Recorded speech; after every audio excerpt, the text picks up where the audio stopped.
Hi friends, ఈరోజు మనం రీసెంట్గా హిందీలో ఒక మంచి ఫ్యామిలీ డ్రామా కాన్సెప్ట్తో వచ్చిన నెట్ఫ్లిక్స్లో స్ట్రీమింగ్ అవుతున్న హక్ మూవీ స్టోరీ డిస్కస్ చేసుకోబోతున్నాం. ఇలాగే మీకు ఇంకా ఏ మూవీ స్టోరీ అయినా ఎక్స్ప్లెనేషన్ కావాలి అంటే ఆ మూవీ నేమ్ అనేది కామెంట్ బాక్స్లో కామెంట్ చేయండి. ఇంకా ఏమాత్రం ఆలస్యం చేయకుండా మూవీలోకి వెళ్ళిపోదాం.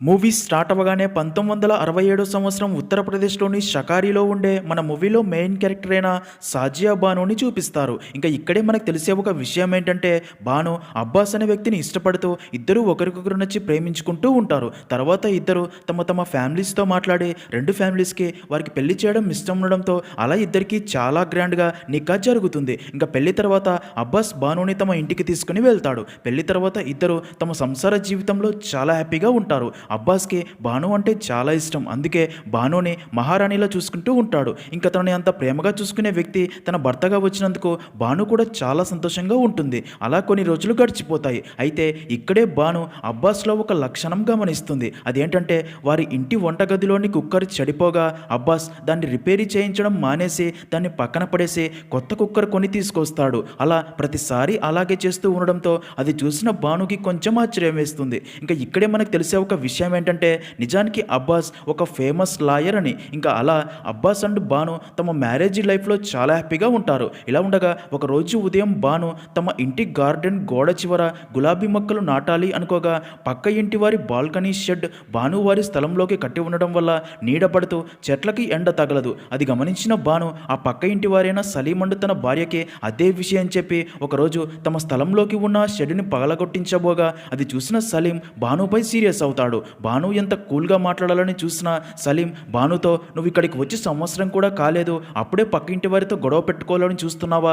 అబ్బాస్ మొహం చూసి నిన్ను ఏమీ అనట్లేదు అంటాడు. అది విన్న బానుకి కూడా చాలా కోపం వచ్చి, మీరు మీ షెడ్ పగలగొట్టకపోతే పోలీస్ కంప్లైంట్ ఇస్తా అంటుంది. అది విన్న సలీం నవ్వి, ఈ ఇల్లు అండి ఈ గార్డెన్ నీ పేరు మీద ఉందనుకుంటున్నావా? నువ్వు కంప్లైంట్ ఇవ్వడానికి? ఈ ల్యాండ్ నీ భర్తదే, నీది కాదు అని చెప్పి నవ్వుతాడు. ఇంకా తర్వాత బాను అబ్బాస్కి జరిగిందంతా చెప్పగా అది విన్న అబ్బాస్ ఆ గార్డెన్ ఏరియా అండ్ అందులో ఉన్న అవుట్ హౌస్ బాను పేరు మీదకి ట్రాన్స్ఫర్ చేసి సలీంతో, ఇప్పుడు ఆ ల్యాండ్ ఇంకా అవుట్ హౌస్ నా భార్య బాను పేరు మీద ఉంది, ఇంకోసారి తన మీద అరిస్తే నిజంగానే ఈసారి పోలీస్ కంప్లైంట్ ఇస్తుంది అని చెప్పడంతో అది విన్న సలీం కూడా షాక్ అవుతాడు. ఇంకా అదంతా చూసిన బాను అబ్బాస్కి తనంటే ఎంత ప్రేమో అర్థమై చాలా హ్యాపీగా ఫీల్ అవుతుంది. సీన్ కట్ చేస్తే అలా కొన్ని రోజులు గడిచిపోగా అప్పుడే బాను ప్రెగ్నెంట్ అని తెలిసిన అబ్బాస్ కూడా చాలా హ్యాపీగా ఫీల్ అవుతాడు. తర్వాత బానుకి డెలివరీ అయ్యి బాబు కూడా పుడతాడు. అలా కొంతకాలానికి బాను మళ్ళీ ప్రెగ్నెంట్ అవుతుంది. ఈసారి బానుకి పాప పుడుతుంది. అలా కొంతకాలం గడిచిపోగా అయితే ఇప్పుడు అబ్బాస్ అండ్ బాను మధ్య రిలేషన్షిప్ పెళ్ళైన మొదట్లో లాగా ఉండదు. అబ్బాస్ లాయర్గా తన వర్క్ బిజీలో ఉంటూ తను బానుతో టైం స్పెండ్ చేయలేకపోతూ ఉంటాడు. దాంతో బాను కూడా తనలో తాను చాలా బాధపడుతూ అబ్బాస్ మొదట్లో లాగా తనతో టైం స్పెండ్ చేస్తూ హ్యాపీగా ఉండాలని కోరుకుంటూ ఉంటుంది. ఇలా ఉండగా ఒకరోజు బాను పిల్లలు గార్డెన్లో కుక్క పిల్లలతో ఆడుకుంటూ ఉండగా అది చూసిన సలీం బానుతో, తల్లిగా నువ్వు నీ పిల్లలకి ఎలాంటి అలవాట్లు నేర్పిస్తున్నావు? ఇస్లాం మతంలో పిల్లలు ఇలా డాగ్స్తో ఆడుకోవడం పాపమని సీరియస్ అవ్వడంతో బానుకి చాలా కోపం వచ్చి వెంటనే అబ్బాస్కి ఫోన్ చేసి అదే విషయం చెప్పగా ఈసారి అప్పటికే వర్క్ బిజీలో ఉన్న అబ్బాస్ కోపంతో, ఇలా ప్రతి చిన్న విషయానికి నాకు ఫోన్ చేసి నాకు డిస్టర్బ్ చేయకు, ఇంకోసారి ఇలా ప్రతి చిన్న విషయానికి నాకు కాల్ చేస్తుంటే ఇంటి ఫోన్ కనెక్షన్ కట్ చేయిస్తాను, అప్పుడు నువ్వు నీ ఫ్యామిలీతో మాట్లాడడానికి కూడా ఉండదు అని చెప్పి కాల్ కట్ చేయడంతో అది విన్న బాను అబ్బాస్ ఎందుకు ఇలా మారిపోతున్నాడో అర్థం కాక ఫీల్ అవుతుంది. ఇంకా అదే రోజు సాయంత్రం ఇంటికి వచ్చిన అబ్బాస్ బాను మీద కోప్పడినందుకు తనకి సారీ కూడా చెప్పకుండా తన బట్టలు బ్యాగ్లో ప్యాక్ చేసుకొని బాను దగ్గరికి వెళ్ళి ఒక ప్రాపర్టీ విషయమై తను పాకిస్తాన్కి వెళ్తున్నానని 3 వారాల్లో తిరిగి వస్తాను అని చెప్తాడు. నిజానికి అబ్బాస్ అమ్మ కూడా అక్కడే ఉంటుంది. అది విన్న బాను అబ్బాస్ లేకుండా 3 వారాలు ఎలా ఉండాలని టెన్షన్ పడగా అబ్బాస్ తనతో, నువ్వు ఎక్కువగా టెన్షన్ పడి స్ట్రెస్ తీసుకోకు, ఇప్పుడు నువ్వు ప్రెగ్నెంట్ కూడా హ్యాపీగా ఉండు అని ధైర్యం చెప్పి అలా అబ్బాస్ వెళ్ళిపోతాడు. ఇంకా అలా మరుసటి రోజు నుండి బాను అబ్బాస్ గురించి ఆలోచిస్తూ తనతో మాట్లాడాలని తనకి కాల్ చేయగా అబ్బాస్ కాల్ లిఫ్ట్ చేయడు. ఒకవేళ లిఫ్ట్ చేసినా సరే తనతో ప్రేమగా మాట్లాడాడు. దాంతో బాను కూడా చాలా ఎమోషనల్ అవుతుంది. అలా 3 వారాల్లో తిరిగి వస్తానని చెప్పిన అబ్బాస్ 3 నెలల తర్వాత ఇంటికి తిరిగి వస్తాడు. ఇంకా అబ్బాస్ ఇంటికి తిరిగి వచ్చాడని తెలిసిన బాను చాలా హ్యాపీగా ఫీల్ అయ్యి ఇంటి బయటికి రాగా ఇక్కడే అదిరిపోయే ట్విస్ట్ ఏంటంటే, అబ్బాస్ తన అత్త కూతురైన సైరాని పెళ్లి చేసుకుని తీసుకొచ్చి ఉంటాడు. ఈ విషయం తెలిసిన బాను షాక్లో ఉండగా అప్పుడే అబ్బాస్ అమ్మ కూడా వారితో పాటు వచ్చి ఉంటుంది. వారిని చూసిన బాను అబ్బాస్ ఇలా మరొకరిని పెళ్లి చేసుకుని తనని మోసం చేస్తాడు అని కలలో కూడా అనుకుని పట్టించుకొని ఉండదు. దాంతో కోపంలో అబ్బాస్ పై సీరియస్ అవుతుంది. అప్పుడే అబ్బాస్ అమ్మ బానుతో నిజానికి అబ్బాస్కి సైరాని పెళ్లి చేసుకోవడం ఇష్టం లేదు, కానీ సైరా అమ్మకి తను చనిపోయే ముందు తన కూతురికి ఎలాంటి కష్టం రాకుండా చూసుకుంటానని నేను మాట ఇచ్చాను. సైరాకి పెళ్ళైన కొంతకాలానికే తన భర్త ఒక యాక్సిడెంట్లో చనిపోయాడు. చిన్న వయసులోనే సైరా భర్త లేక సైరా ఎన్నో ఇబ్బందులు పడుతూ బాధపడడం చూడలేక తనకి ఒక జీవితాన్ని ఇవ్వాలని అబ్బాస్ని పెళ్లి చేసుకోవాలని ఫోర్స్ చేయడంతో సైరాని తను పెళ్లి చేసుకున్నాడు. ఇక మీదట సైరాని నీ చిన్న చెల్లెలుగా భావించి తనతో కలిసి హ్యాపీగా ఉండు అని చెప్తుంది. అదంతా విన్నా సరే బాను సైరాని యాక్సెప్ట్ చేయడానికి రెడీగా ఉండదు. అయితే అదంతా చూస్తున్న అబ్బాస్ చెల్లెలు బానుని పక్కకి తీసుకువెళ్ళి, చూడు వదిన, నువ్వు ఇప్పుడు కోపంలో సైరాని వ్యతిరేకించినా అబ్బాస్తో గొడవపడి అరిచినా సరే అబ్బాస్కి నీపై మరింత కోపం వచ్చి తను సైరాకి మరింత దగ్గరయ్యే అవకాశం ఉంది. అందుకే నువ్వు తెలివిగా ఆలోచించి అబ్బాస్తో ప్రేమగా ఉండు, తను నీతోనే ఉండేలా చేసుకో అని చెప్పడంతో అది విన్న బాను తన కోపాన్ని కంట్రోల్ చేసుకుని సైరాని ఇంట్లోకి రానిస్తుంది. ఇంకా అలా తర్వాత అబ్బాస్ బాను దగ్గరికి వచ్చి తన చెయ్యి పట్టుకొని, చూడు బాను, ఏది ఏమైనా నువ్వేనా మొదటి భార్యవి, మొదట ప్రేమించింది నిన్నే, నీ కోసం ఏదైనా చేస్తాను, నువ్వంటే నాకు చాలా ఇష్టం అని చెప్తాడు. అలాగే ఇంకా సైరాతో పెళ్లి అనుకోని పరిస్థితుల్లో జరిగింది అంతే, దాని గురించి నువ్వు ఎలాంటి టెన్షన్ పడకు, అబ్బాస్ ఎప్పటికైనా నీవాడే అని చెప్పడంతో అది విన్న బాను కూడా అబ్బాస్ తనని ఎప్పటికీ మోసం చెయ్యలేడు అని, తనకి నేనంటే చాలా ఇష్టమని హ్యాపీగా ఫీల్ అవుతుంది. ఇంకా సైరా గార్డెన్ ఏరియాలో ఉన్న అవుట్ హౌస్లో ఉంటుంది. ఒకరోజు ఉదయం సైరా అబ్బాస్కి టిఫిన్ పెట్టాలి అని చూడగా బాను తనని ఆపి అబ్బాస్కి తనే టిఫిన్ వడ్డిస్తుంది. ఇదంతా చూస్తుంటే బానుకి సైరా మీద జలస్ ఫీల్ అవుతుందని అర్థమవుతుంది. ఇంకా సైరా బానుని అక్క అని ప్రేమగా పిలుస్తూ తనతో ప్రేమగా మాట్లాడుతూ ఉంటుంది. ఇంకా అలా కొన్ని రోజులకి బానుకు తెలిసే ఒక విషయం ఏంటంటే సైరా భర్త ప్రతిరోజు తాగి వచ్చి తనని కొట్టేవాడు అని, తను కూడా ఎన్నో కష్టాలు అనుభవించింది అని తెలిసి సైరాపై జాలి వేసి అప్పటి నుండి సైరాతో ప్రేమగా మాట్లాడుతూ ఉంటుంది. ఇలా ఉండగా ఒకరోజు సైరా బానుతో తను కొన్ని బెడ్షీట్లు ఇంకా పెర్ఫ్యూమ్స్ కొనుక్కోవాలి అని చెప్పడంతో అది విన్న బాను తనని మార్కెట్కి తీసుకుని వెళ్ళి అబ్బాస్కి ఏవైతే అస్సలు ఇష్టం ఉండవో అవే వస్తువులు పెర్ఫ్యూమ్స్ సైరాకి కొనిస్తుంది. అదంతా గమనించిన సైరాకి కూడా విషయం అర్థమయ్యి తనని అబ్బాస్కి దూరం చేయడానికే బాను ఇలా చేస్తుంది అని బానుతో, చూడక ఇక్కడికి నన్ను ఒక అనాథలా తీసుకొచ్చారు అని నువ్వు ఇంకా ఫీల్ అవుతున్నట్లున్నావు, అబ్బాస్ నిన్నే మొదట ఇష్టపడి పెళ్లి చేసుకున్నాడు అనే ఊహల్లో బ్రతుకుతున్నావు కావచ్చు, ఈ రోజు నీకు అసలు నిజం చెప్తాను విను, నిజానికి అబ్బాస్ మొదట నన్నే ప్రేమించాడు, అయితే కొన్ని అనివార్య కారణాల వల్ల నాకు మరొకరితో పెళ్ళయింది, దాంతో తర్వాత అబ్బాస్ నిన్ను పెళ్లి చేసుకున్నాడు. ఇంకా నా భర్త ఎప్పుడైతే చనిపోయాడు అని అబ్బాస్కి తెలిసిందో వెంటనే పరిగెత్తుకుంటూ నా దగ్గరికి వచ్చి నన్ను పెళ్లి చేసుకోవడానికి రెడీ అయ్యాడు.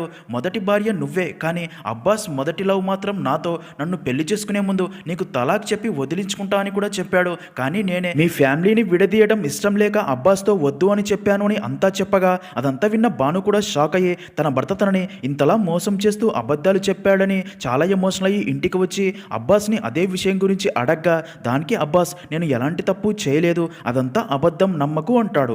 దానికి బాను నాకు అన్ని నిజాలు తెలిసిపోయాయి, నువ్వు చెప్పేదే నిజమైతే నీకు ఏ కలర్ బ్రా ఇష్టమో సైరాకి ఎలా తెలుస్తుంది చెప్పు అని సీరియస్ అవ్వగా దానికి అబ్బాస్ ఇప్పుడు నీకు నిజం తెలిస్తే ఏం చేయమంటావు, ఇక మీదట అన్నీ తెలిసినా సరే సైలెంట్గా ఉండడం నీకే మంచిది అని చెప్తాడు. అది విన్న బానుకి అబ్బాస్ ఇప్పుడు పూర్తిగా మారిపోయాడు అని, అబ్బాస్కి ఇప్పుడు తన మీద ప్రేమ లేదని అర్థమవుతుంది. అంతేకాక అర్ధరాత్రులు అబ్బాస్ సైరా రూమ్కి వెళ్ళి తనని కలవటం చూసి బాను మనసు పూర్తిగా విరిగిపోతుంది, చాలా ఎమోషనల్ అవుతుంది. అలా కొన్ని నెలలు గడిచిపోతాయి. ఇంకా బానుకి డెలివరీ అయ్యి మళ్ళీ బాబు పుడతాడు. ఇంకా ఇప్పుడు బాను డైలీ పని తన పిల్లల్ని చూసుకోవడం కాగా అబ్బాస్ పనులన్నీ సైరా చూసుకుంటూ ఉంటుంది. అంతేకాక ఇంట్లో సైరా ఏం చెప్తే అదే జరుగుతూ ఉంటుంది. అదంతా చూస్తున్న బాను తన పిల్లల కోసం సైలెంట్గా ఉండిపోతుంది. సీన్ కట్ చేస్తే అలా కొంతకాలానికి సైరా కూడా ఇప్పుడు ప్రెగ్నెంట్ అవుతుంది. ఇలా ఉండగా ఆ రోజు బాను అబ్బాస్ల పెళ్లి రోజు అవడంతో బాను అబ్బాస్కి దగ్గర అవ్వడానికి ఇదే మంచి టైం అని ఆ రోజు మొత్తం అబ్బాస్తో షాపింగ్లని సినిమాలంటూ టైం స్పెండ్ చేసి అబ్బాస్ని తన వైపు తిప్పుకోవాలని ప్లాన్ వేసి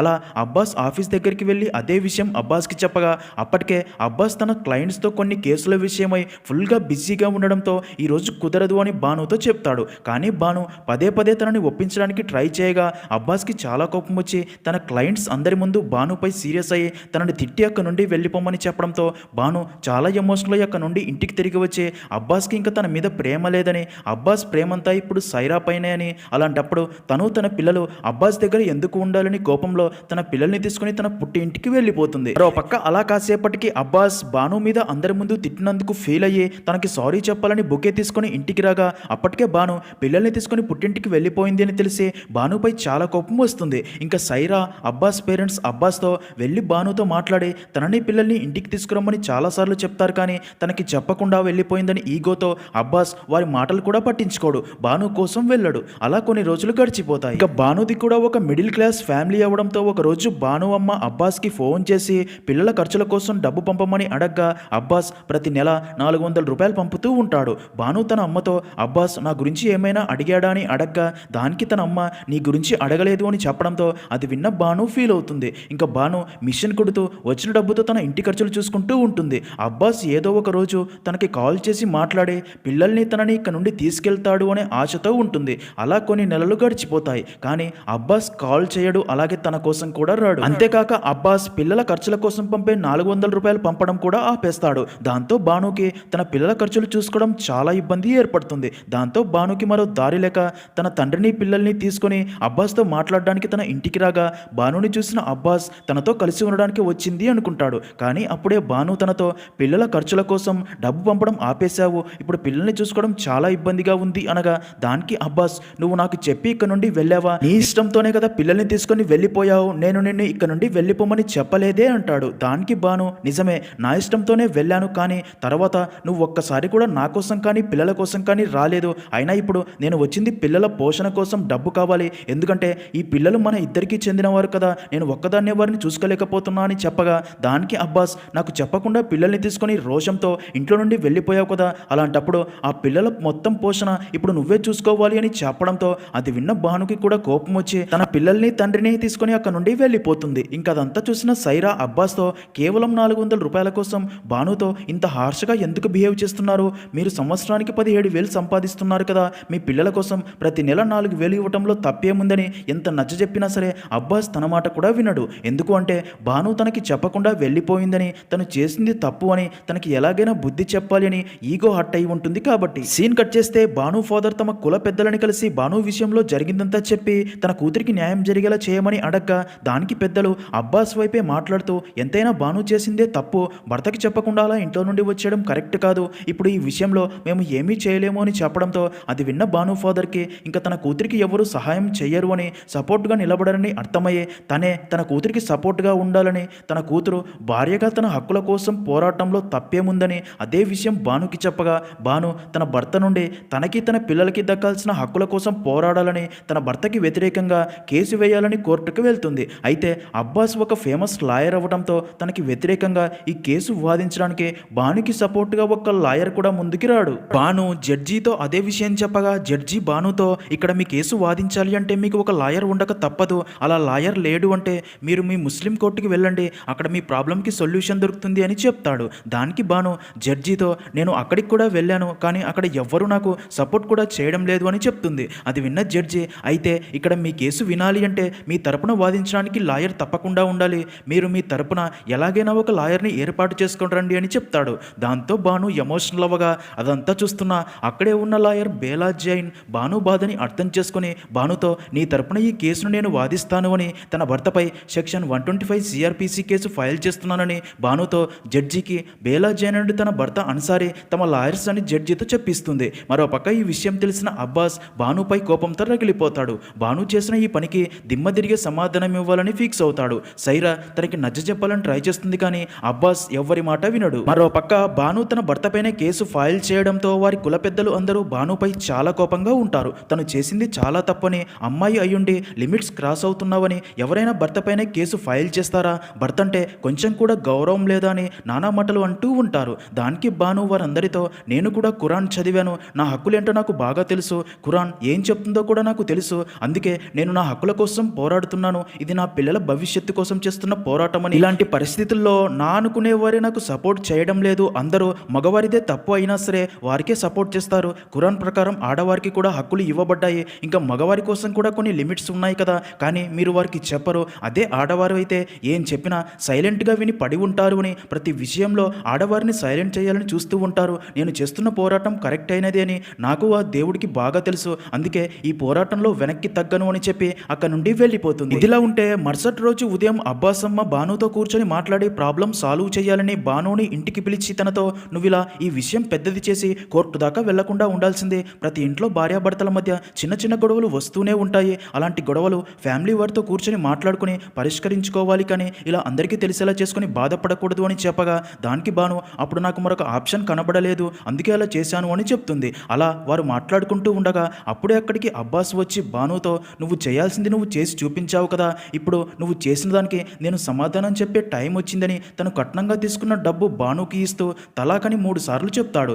దాంతో బానుతో పాటు అబ్బాస్ ఫ్యామిలీ ఇంకా సైరా కూడా అబ్బాస్ చేసిన పనికి షాక్ అవుతారు. ఇంకా బాను అబ్బాస్ ఇలా చేస్తాడు అని కలలో కూడా అనుకుని ఉండదు. అబ్బాస్ బానుతో ఇప్పటి నుండి మనం భార్యాభర్తలం కాదు కాబట్టి నువ్వు నాపై పెట్టిన సెక్షన్ 125 సిఆర్పిసి కేసు కూడా నాకు వర్తించదు అంటాడు. దాంతో బాను చాలా ఎమోషనల్ అవ్వగా అబ్బాస్కి తన ఫ్యామిలీ ఇంకా సైరా తను చేసింది తప్పు అని ఎంత నచ్చ చెప్పడానికి ట్రై చేసినా సరే అబ్బాస్ ఎవరి మాట వినడు. ఇంకా బానుకి ఎలా రియాక్ట్ అవ్వాలో అర్థం కాక అక్కడ నుండి ఇంటికి తిరిగి వచ్చి తన ఫ్యామిలీకి జరిగింది చెప్పి చాలా ఎమోషనల్ అవ్వగా తన పేరెంట్స్ తనని ఓదారుస్తారు. మరో పక్క ఈ విషయం తెలిసిన లాయర్ బేలా జైన్ వచ్చి బానుని కలవగా బాను తనతో అబ్బాస్ నా అభిప్రాయం తీసుకోకుండా తలాక్ చెప్పాడు, ఇది తప్పు, ఖురాన్లో క్లియర్గా ఉంది, డైవర్స్ ఈ పద్ధతులు తీసుకోవాలి అన్నా సరే భార్యాభర్తలు ఆలోచించుకోవడానికి 3 నెలల సమయం ఇస్తారు. ఆ తర్వాత కూడా 2 ఫ్యామిలీస్ వారు మాట్లాడుకుని డైవర్స్ తీసుకోవడం ఇష్టం లేకపోతే దాన్ని రద్దు చేస్తారు. ఇంకా అప్పటికి కూడా భార్యాభర్తలు విడిపోవాలి అనుకుంటే అప్పుడు అందరి ముందు తలాక్ ఇవ్వడానికి ఓకే చెప్తారు. కానీ అబ్బాస్ ఇవేవి ఫాలో కాకుండా ఇలా చేశాడు అని చెప్తుంది. అదంతా విన్న బేలా జైన్ అయితే నువ్వేం టెన్షన్ పడకు, ఎందుకు అంటే అబ్బాస్ సరైన పద్ధతిలో నీకు డైవర్స్ ఇవ్వలేదు కాబట్టి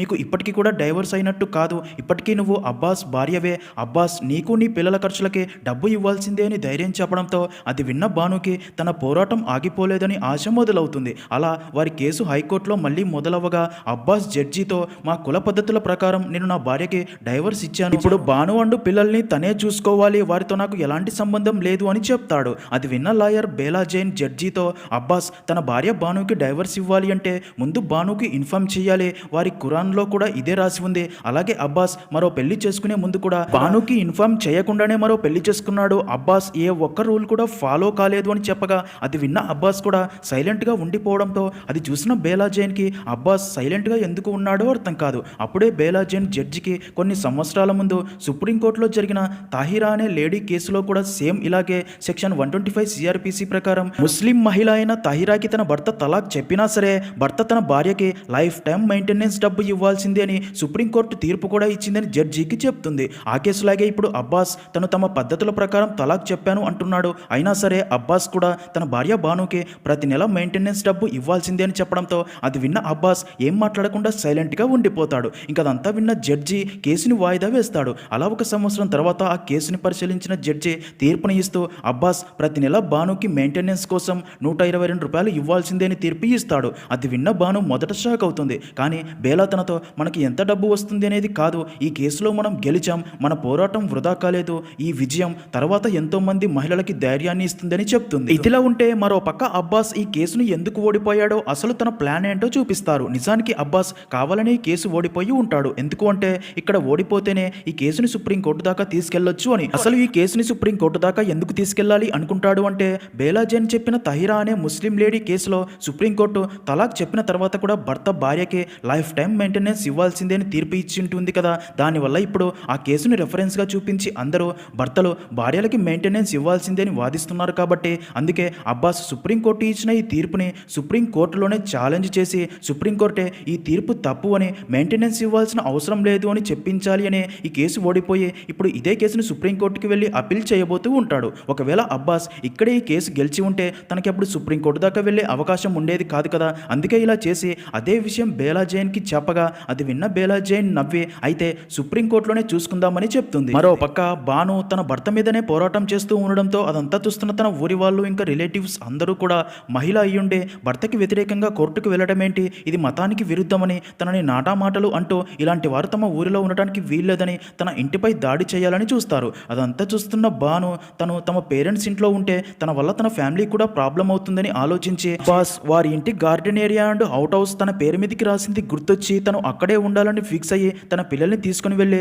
అబ్బాస్ ఇంటి గార్డెన్లో ఉండే అవుట్ హౌస్లో ఉండడం స్టార్ట్ చేస్తుంది. ఇంకా అది బాను పేరు మీదనే ఉండడంతో అబ్బాస్ కూడా తనని ఏమీ అనలేకపోతాడు. అదంతా చూస్తున్న సైరా అబ్బాస్తో ఈ గొడవ ఇంకా ఇక్కడితో ఆపేయండి, మళ్ళీ సుప్రీంకోర్టులో అపీల్ చేయకండి అని ఎంత చెప్పినా సరే అబ్బాస్ తన మాట పట్టించుకోడు. తర్వాత సైరా బాను దగ్గరికి వెళ్ళి అబ్బాస్కి వ్యతిరేకంగా ఇదంతా ఎందుకు చేస్తున్నావని అడగ్గా దానికి బాను తనతో నువ్వు అబ్బాస్ని పెళ్లి చేసుకుని ఇక్కడికి వచ్చాక నేను నిన్ను యాక్సెప్ట్ చేశాను, కానీ నీ మీద కోపంతో నీకు సరైన గౌరవం ఇవ్వకుండా చూసేదాన్ని, అది అర్థమైన నువ్వు ఇక్కడ నీకు కూడా రెస్పెక్ట్ కావాలి అనే కదా అబ్బాస్ గురించి అసలు నిజాలు నాకు చెప్పేశావు, ఇప్పుడు ఇప్పుడు నేను కూడా ఆ రెస్పెక్ట్ కోసమే పోరాటం చేస్తున్నా. అబ్బాస్ అంటే నాకు చాలా ఇష్టం, ప్రేమ ఉంది. కానీ భార్యాభర్తల మధ్య ప్రేమ ఒక్కటే కాదు కదా, ఇద్దరు ఒకరికొకరు రెస్పెక్ట్ కూడా ఇచ్చుకోవాలి కదా అని చెప్తుంది. అదంతా విన్న సైరాకి భాను బాధ అర్థమయ్యే అప్పటి నుండి తను కూడా భానుకి సపోర్ట్గా నిలబడుతుంది. ఇదిలా ఉంటే అలా కొన్ని రోజులకే భాను ఫాదర్ చనిపోతాడు. అయితే భాను ఫాదర్ చనిపోయే ముందు భాను కోసం ఒక లెటర్ రాసి ఉంటాడు. అదేంటంటే, భాను నీ హక్కుల కోసం నువ్వు పోరాడు, నీ పోరాటం ఆపకు అని. అది చదివిన భాను చాలా ఎమోషనల్ అవుతుంది. మరోపక్క అబ్బాస్ తన కొడుకులని దగ్గరికి తీసుకోవాలని చూడగా తన పెద్ద కొడుకు తనని అసహించుకున్నట్లు తనతో మాట్లాడు, అలాగే దూరంగా వెళ్తాడు. అది గమనించిన అబ్బాస్ కూడా చాలా ఫీల్ అవుతాడు. కానీ తనకి తన ఈగోనే ముఖ్యం అనుకుంటాడు. సీన్ కట్ చేస్తే అలా కొన్ని సంవత్సరాలకి సుప్రీంకోర్టులో వారి కేసు హియరింగ్కి రాగా అబ్బాస్ జడ్జితో ఇప్పుడు వీరు ముస్లిం లా ప్రకారం అని చెప్పి ముందు నుండి ఉన్న పద్ధతులు మార్చాలని చూస్తున్నారు. ఇండియా విభజన అనేది కేవలం ఏదో ఒక ధర్మం వల్ల జరగలేదు. అప్పటికే హిందూ ముస్లిం రెండు ధర్మాలు కట్టుబడి ఉన్నాయి. కానీ ఇప్పటికీ కూడా ముస్లిం మతంలో తమ నిజాయితీ ఇంకా ప్రూవ్ చేసుకోవాల్సి వస్తుంది. ముస్లిం లా ప్రకారం నేను భానుకి ఆల్రెడీ డైవర్స్ ఇచ్చేశాను కాబట్టి ఇక మీదట తన బాధ్యత నాది కాదు, నా బాధ్యత డైవర్స్ ఇవ్వటంతోనే పూర్తయింది. కానీ ఈ కేసు ఇంకా ఇక్కడ దాకా వచ్చింది అంటే మా కల్చర్కి ఇక్కడ సరైన గౌరవం దక్కటం లేదు అనే కదా, ఇలా చేసేవారిని శిక్షించాలి అని, ఇంకెప్పుడు ఇలా జరగకుండా తీర్పు ఇవ్వాలి అని చెప్పగా అదంతా విన్న భాను నిలబడి తన వెర్షన్ జడ్జితో చెప్పడం స్టార్ట్ చేస్తుంది. ఇక్కడ నా పోరాటం అనేది హిందూ ముస్లిం లేదా మరొకరి మీద కాదు, నా పోరాటం నా హక్కుల కోసం చేస్తున్నాను. ఎందుకంటే నేను ఒక ఇండియన్ మహిళని, నా మతం ముస్లిం కావచ్చు కానీ నేను ఒక ఇండియన్ ముస్లింని కాబట్టి ఇక్కడ నా రైట్స్ నాకు తప్పకుండా వర్తిస్తాయి. అంతేకాని మా లా వేరు అని చెప్పడానికి వీల్లేదు. ఒక మర్డర్ జరిగితే వేరే క్యాస్ట్ అని ఇక్కడ పరిష్కారం చెప్పకు, న్యాయం చేయకు అని ఏ చట్టం కూడా చెప్పదు. అలాగే నేను ఒక ముస్లిం మహిళనైతే ఏముంది, నా నేషనాలిటీ ఇండియన్ కదా, అందుకే నా హక్కులకి పరిష్కారం ఇక్కడే దొరకాలి అని చెప్తుంది. మా నాన్న నాకు షాజియా బాను అని ఎంతో ప్రేమతో పేరు పెట్టాడు. షాజియా అంటే యునిక్ అండ్ ప్రీషియస్ అని. నేను చేస్తున్న పోరాటం తప్పు అని